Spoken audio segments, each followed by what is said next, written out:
Kahit nahirapan, hindi ako susuko mag-alaga. Ito ang batang gumagapang kahit na may paa. Sa kabila ng paghihirap na kanyang dinadala, hindi mo akalain na mas mahirap pa dito ang storya ng buhay niya. Ako si January Capuna, 7 years old. Gusto ko maging sundalo. Ang ating munting sundalo ay hirap sa pagtayo at hindi nakakalakad dahil sa problema sa kanyang balakang. Ako si Maria Fe Capuno Cobio, nag-alaga kay John Lori. Siya ay parang apo ko na kasi pamangkin ko ang papa nito. Suko kumaman ako. Ano man? Layasan ko. Sa murang edad, may galit nang naitanim ang batang ito. May mga panahon ba na gusto niyo nang isuko ang pag-aalaga kay John Lori? Hindi. Kahilak mo bata. Hindi ko masugot eh. Pero- Palag pobre me. Biglang napaiyak si ate sa aking mga tanong. Dito, makikita natin ang kanyang sinseridad at pagmamahal sa batang ito kahit may kapansanan. Kahit nahirapan, hindi ako susuko mag-alaga.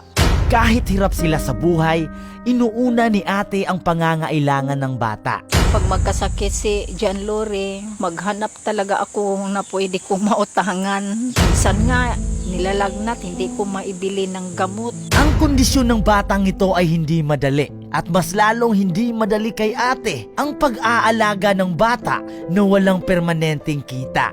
Minsan, hindi kami makakain. Nahirapan kami paggabi kasi wala kaming kuryente. Pero kahit ganun pa man, sa gitna ng kahirapan, hindi sinuko ni ate si John Lori. Minsan nga, naglalaban na lang ako para magkapira. Sabi pa ni ate, madalas na nakikita niyang binubuli si John Lori tuwing pumapasok sa eskwelahan. Laging binubuli si John Lori sa eskwelahan. May isang beses siya binato at nasamad yung ano niya noo.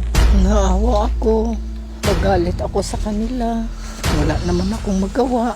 Dahil wala kayong anak, siguro si John Lori ay isang paraan ng Panginoon. Baka ito na ang paswerte sa akin na magkaroon ng anak kasi wala talaga akong anak. Masaya naman ako pagkasama ko to kasi malambing. Sumasaludo ako sa mga ganitong klaseng tao na kumukupkop at nagmamahal kahit na walang kabayaran. Gusto namin magpasalamat sa inyo na kinupkup nyo yung bata. Bilang pasasalamat, bibigyan namin kayo ng panimula 100,000. Marami na ako ngayong nakikitang mga posts sa Facebook about sa akin. About sa paggawa ko ng mga ganitong klaseng video. Tanong ko sa inyo, anong naitulong ninyo? Salamat yung kaayo.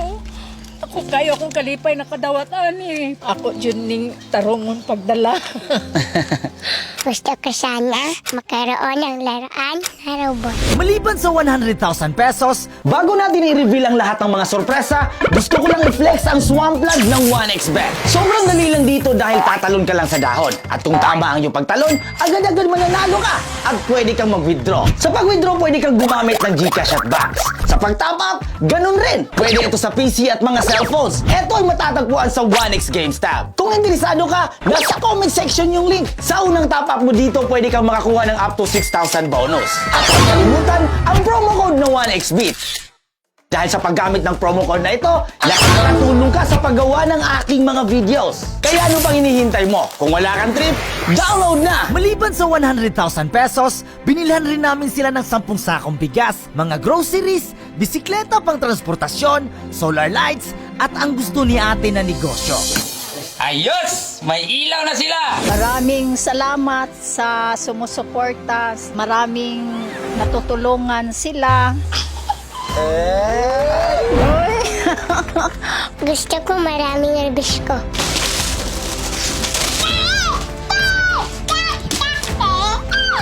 Sobrang happy ko. Maraming salamat.